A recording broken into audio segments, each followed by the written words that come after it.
2021. Even before we get into the agenda, the first order of business will be to welcome our new alderman, Brian Marshfield, to the Board of Public Works. Welcome, Brian. Glad to have you on board here. First real item then is the call to election of chairman of the Board of Public Works. At this time, I would entertain any nominations for chairman of the Board of Public Works. Alderman Fisher. I will nominate Tom Bucky. All right, we have a nomination for Butke for chairman of the Board of Public Works. Are there any other nominations? If not, I would entertain a motion to close nominations and cast a ballot for Butke as chairman of the board. A motion by Fisher. Close nominations. Is there a second to that motion? Motion, a second by Rosendich. To close nominations for chairman of the board and to elect Alderman Butke as chair. Any discussion on that item? All those in favor? Aye. Any opposed?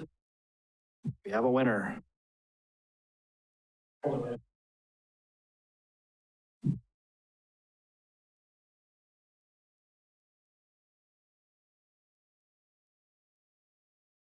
Good job. Not qualified. Okay. Get my computer going here. Next item up for agenda is vice chair. I would nominate Mr. Fisher. Any other nominations?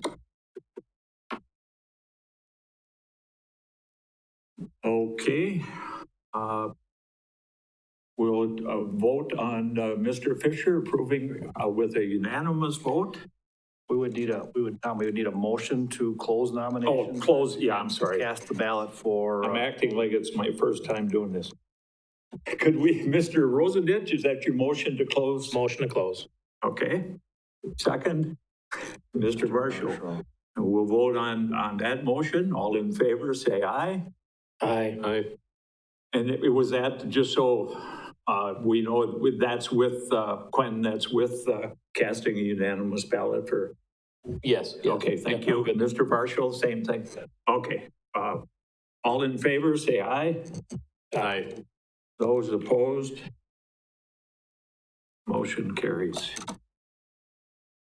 Okay, what's the next one, Dan?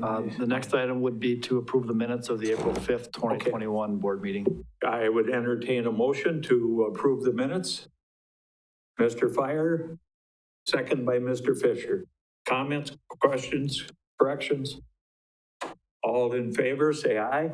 Aye. Aye. Those opposed? Motion carries. One more time, Dan, please. All right, the next item would be citizen comments. Any citizens' comments? Okay, I see none. Go ahead, Dan, until my computer comes up. Yeah, the next item would be a construction update presented by Chris Hawley, street super. All right. Go ahead, Chris, give me a little time, talk a little bit so I can get my computer. Absolutely. Congratulations, Alderman Bucky, on your recent nomination to the board president, committee president, I should say. As they say in Wisconsin, there's two seasons. We have winter season and construction season, and construction season is now officially started. And to let you guys know, we're off to a good start. Each week or every other meeting now, I'll give you an update on what's going on our construction side. And hopefully we'll wrap things up by the end of October and give you an update, a wrap-up construction update at the end of October. So as you look at the memo I sent out on Friday, and it's in your packet, I kind of put all the projects in the order that we're going to be doing, scheduled to do them. So crack filling is in progress. We've got a good handle on that already. And all of our streets that we want to do some asphalt maintenance on are done. And then we have some other streets right now that are opened up. Cracks are routed out, but we haven't put any hot tar in them yet. We've had some wet, cold weather that it wasn't conducive to do that type of application yet. The chip sealing is to be scheduled. That'll be scheduled sometime this week probably, and usually gets done before the end of the month, along with our crack filling of our concrete streets. Same thing there. We have to schedule, it's got construction to come in and do the roads that we want to get done. And last year we did some mastic out on South Peach Avenue, just north of 29th Street. We're going to do a lot more of that this year. It's holding up really well. And we contacted Wood County and they're going to do that for us. So to get things going on our asphalt mill in place projects, as you can see, anything that I haven't read is a good accomplishment. And they started out last Monday on Arlington between Lincoln and Cypress. And we actually got that done last week already. The drain tile is in, the ditching's done, the topsoil and the seeding's already done. That's all we have left to do up there is to go and pulverize the street, to be scheduled and put asphalt down.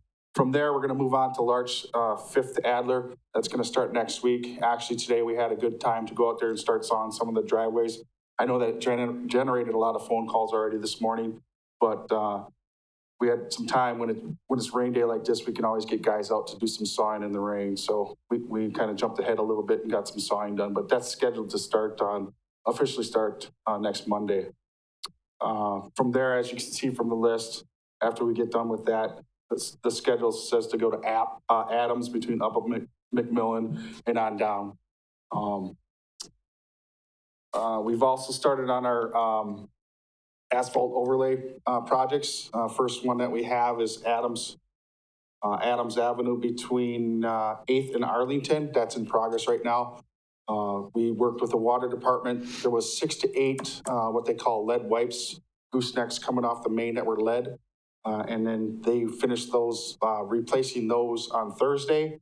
And there was one homeowner out there that took advantage of sanitary lateral replacement, and that's all completed. And basically, we're finishing up the concrete work out there. Probably by the end of the week, end of the week to next week, we'll have a real good hold on that project, and we'll schedule that for the overlay. In between the end of the asphalt or the concrete overlay projects, we have some miscellaneous work to continue to do, fixing catch basins and other miscellaneous concrete work. And the big project for the concrete guys is going to be McMillan between Central and St. Joe's. That's going to take up most of their summer. It's very similar to the project that we did, or it's exactly the same the project that we did on McMillan last year from St. Joe's out towards Pheasant Run. We've got quite a bit of our touch-ups from last year done.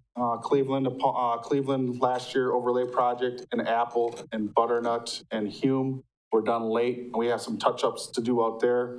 We actually did our touch-ups on Cleveland between Palmetto and Apple between Daggy and Cleveland got done last week.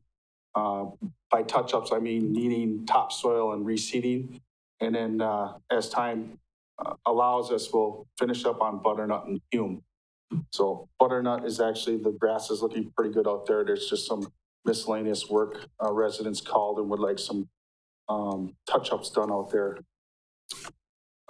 Miscellaneous work, snowplow damage restoration. We didn't have a whole lot of snowplow damage restoration, but that is completed. We had a pretty good winter working with the city forester, Mark, and cutting terrace trees down last year that needed it because of disease or some other something wrong with the tree. So we got all of the stumps ground out and reseeded in topsoil. That's all done. And then we have continued some miscellaneous work, as you can see on the sheet, that needs to get done yet this year. Of course, asphalt pothole patching is always ongoing.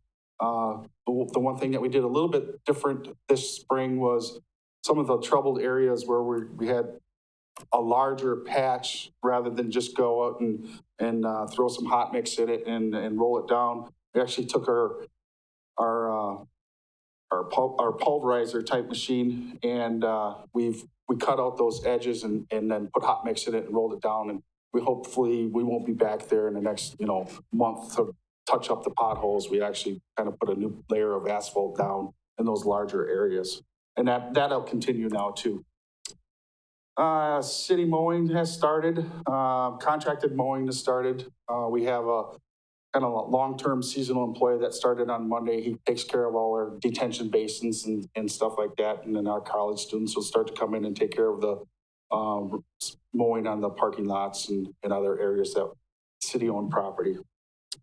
So other than that, we got a good start on the year and feeling pretty comfortable where we're at. We already knocked one of the mill and place projects off, and like one of the guys said, how do you eat an elephant? One bite at a time. So we got our appetizer in and we got a couple bites out of the elephant, so. Any questions for Chris? Comments? Dan? Yeah, I'm just pointing out that normally we'd have Tom do an update too on engineering or contracted projects. We're still out for bid with our first project yet, so hopefully by our next meeting, we'll start getting Tom involved in the updating as well. Chris, you had mentioned on South Peach, would you call it mastic? Is that what it was? Yeah, it's, I looked at that. You're right. That looks very good. yeah, it held up really nice through the winter. So we were wondering how it's going to make it through the plow season, but it doesn't look any much different than the day we put it down. Yeah. Which is really nice. It'll hold a lot longer than the hot mix asphalt patching that we do. So yeah, I think it's a good way to go. You found a good product. Yeah. Anybody else? Mr. Fire. Yeah, I'd like to comment that I talked to Chris last week, and I had one of my fellow Legionnaires that has a hot rod wheelchair, and he couldn't get down out of his driveway because it's so heavy. So they came over, they're going to solve his problem. He would have had to back out into that road, which would really been bad. So they're very, very appreciative for all of our help. So yeah, hey, thank you. Thank you, Chris. Anybody else? Okay, next.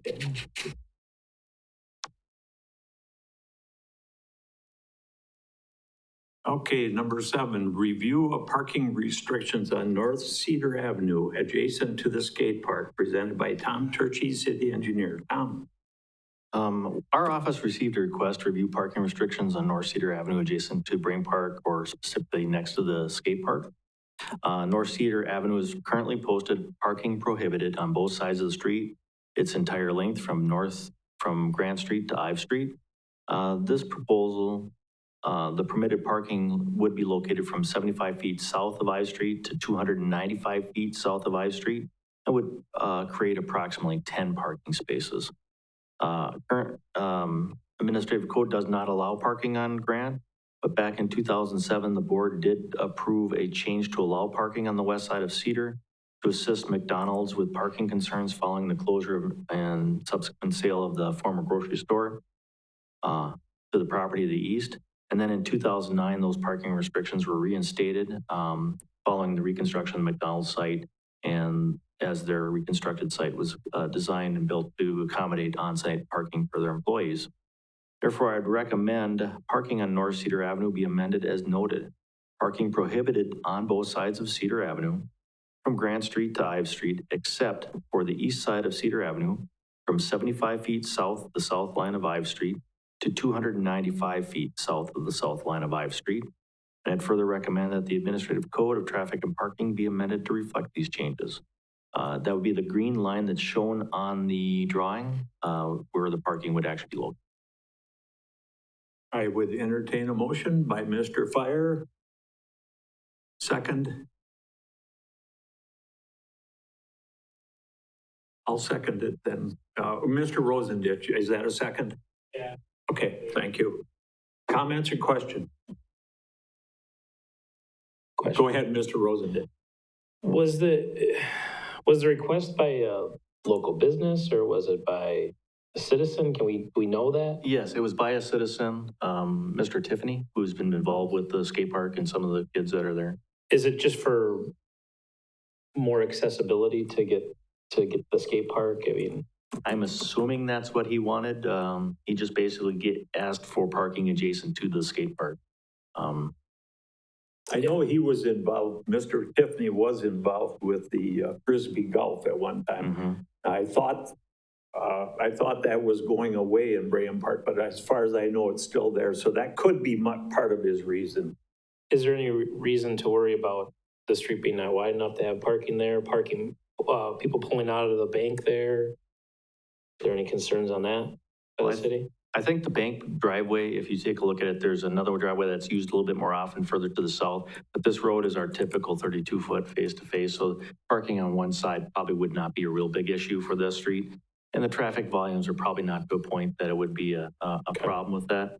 If if it becomes an issue or something, or we hear complaint, we can always take and bring it back to the Board of Public Works and put the restrictions back. Anybody else? Okay, all in favor of the motion, say aye. Aye. Opposed?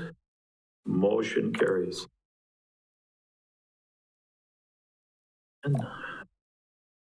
Oh. Okay, number 8, review of parking restrictions on Concord Avenue, presented by Tom Turchi, city engineer. Tom? All right. We had a resident on Concord Avenue that asked to take a look at parking restrictions on South Concord Avenue. This resident stated that they were concerned about the width of the roadway when there are vehicles parked on both sides of Concord Avenue. The street is a 22-foot wide ditch street with narrow shoulders. South Concord Avenue currently has no parking restrictions at this time. Looking at the current aerial photo of Concord, there's sidewalk installed on the east side of the street. By allowing parking to remain on the east side of the street, would promote easy access to the sidewalk for pedestrian use. Therefore, restricting parking on the west side of Concord would make the most sense. So therefore, I'd recommend that parking on South Concord Avenue be amended as noted. Parking prohibited on the west side of Concord Avenue from 4th Street to a distance of 730 feet north of 4th Street. And I'd further recommend that the Administrative Code of Traffic and Parking be amended to reflect these changes. And this would just be the green line that's shown on the drawing and not include the area of the cul-de-sac with curb and gutter. I would entertain a motion. Mr. Fisher, second. Mr. Rosendich, comments or questions? Mr. Rosendich, I kind of have the same questions. okay? Man, it's a pretty narrow street that it's in my district. I know that. But the green line is where I'm a little confused here. I'm going to be, that would be the side we're prohibiting parking. Okay, so, because opposed to the other picture that we just saw. Yeah, for the I should have used a different color. All right, so the parking will be along the sidewalk. Yes. What's that leave width-wise for vehicle to get through if there is a vehicle parked along the sidewalk? Well, with 22 feet, you should take off typically about 6 feet for parking, so it's about 16 feet roughly, plus or minus. If And no worries for like emergency vehicles to get back there if there is a car parked? a typical alley's 16 feet wide in the city of Marshfield, so that does, with a little bit of shoulder and using the shoulder, you do get enough room at that point. Yeah. Okay, thank you. And that one, Tom, you can bring back if there's any issues Yeah. as well. If you take a look at the majority of our streets in the city of Marshfield, or a good portion of them, I won't tell you the percentage because I was looking that up and I didn't get it for the meeting, but are ditch streets. So we do allow parking on ditch streets, and it varies from location to location. Generally, when we do list parking restrictions, it's based upon complaints more or less. Dan? Yeah, I was just going to mention that the alternative would be to post no parking on both sides, but that makes it pretty tough for the residents there when, they have visitors or whatnot. So starting with restrictions on one side only is a good first step to see if that solves the issue, and then go from there, so. Anybody else? Okay, all in favor of the motion, say aye. Aye. Opposed? Motion carries. Thank you, Tom. Review of winter parking restrictions presented by Tom Turchi, city engineer. You're not going to tell us a winter's coming again.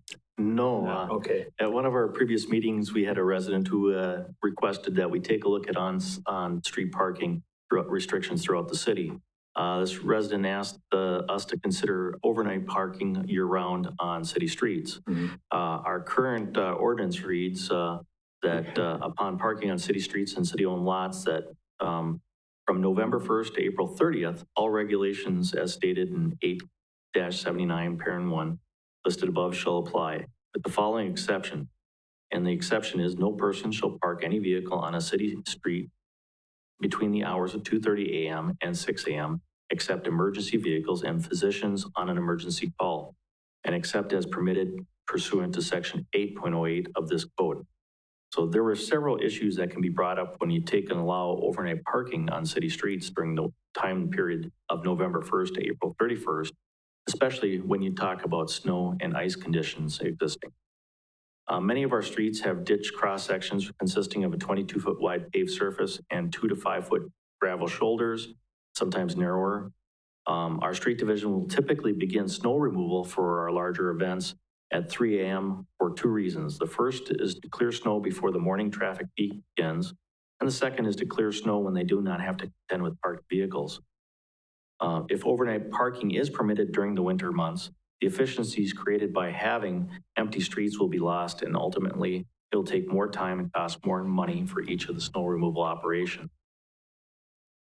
Chris Hawley, our street superintendent, stated that there have been numerous occasions when they have to contact the police department to locate an owner of a vehicle to have it moved from a street before they can plow it safely and access that street. This could also cause difficulties for emergency vehicles as they circumvent windrows of snow left around parked vehicles on some of these narrow streets. Therefore, I'd recommend that the overnight parking remain unchanged from the current municipal ordinance. And the ordinance quite a few years ago did start permitting overnight parking for the months during the summer months, which was not allowed to originally started with the city. Are there any questions? I would entertain is that a motion, Mr. Fire? Second, Mr. Varsho. Comments? Go ahead. Motion, because I finally don't have ditches anymore, thank God. But I had it's a real problem, especially on a ditch street, especially when they have to go around, and then if they don't get a chance to come back, and they get the person that wasn't fortunate enough to move their car and get it moved, then you still have that snow in the middle of it. It's actually an inconvenience for everybody, including the city. So I think it's a great idea. I mean, I don't have that problem anymore. I got a nice wide street, but He's rubbing it in. I saw our street superintendent, Mr. Hawley, out there shaking his head. I thought his head was going to fall off there. But for all the reasons stated, that is a good idea. Right. Anybody else? All in favor of the motion, say aye. Aye. Those opposed? Nay. Motion carries. Okay, number 10, approval of certified survey map and dedication of right-of-way on McMillan Street north of Emmanuel Court, presented by Dan Connect, Director of Public Works. Dan. Thank you. Certified survey maps are typically used to combine or split properties. And once in a while, we have one that requires a dedication of road right-of-way. In our municipal code, a subdivision and platting chapter spells out how wide certain roads need to be based on their classification. In this case, McMillan is classified as a minor arterial, and that requires a right-of-way width of 80 feet. And so when there's a certified survey map that's being requested for approval adjacent to one of these roads that needs additional right-of-way, then we ask for it to be dedicated as part of the certified survey map approval. In this case, the average or the typical width of McMillan Street is 66 feet. So in this case, that's 33 feet on either side. To get to 40 on either side for a total of 80, we need an additional 7 feet adjacent to this lot. And this certified survey map that's in your packet would do just that. It would, in this case, they're splitting the parcel into 2 lots and dedicating the additional 7 feet right of way. When there is a dedication, then the city accepts that dedication through approving the certified survey map via resolution. I'm asking for your approval of that tonight, and then it'll also be on the council agenda through the consent portion of the agenda for approval by the full common council. We don't get a lot of these through the board, but every once in a while they do come through, and I'd be happy to answer any questions about this one. I would entertain a motion. Mr. Rosendich, second. Mr. Varsho, questions? Okay, all in favor then, say aye. Aye. Aye. Opposed? Motion carries. Thank you. And I just want to point out on the next one, Mr. Varsho, recommended items for future agendas. If you have anything that's not on this agenda you want to bring up, you can ask to have that put on the next agenda, or I believe Dan or Tom, if he thinks of something during the week, you can get that added as well, so. Does anybody have anything for future agendas? I would entertain a motion to adjourn. Mr. Rosendich, second. Mr. Fisher, thank you, we are adjourned.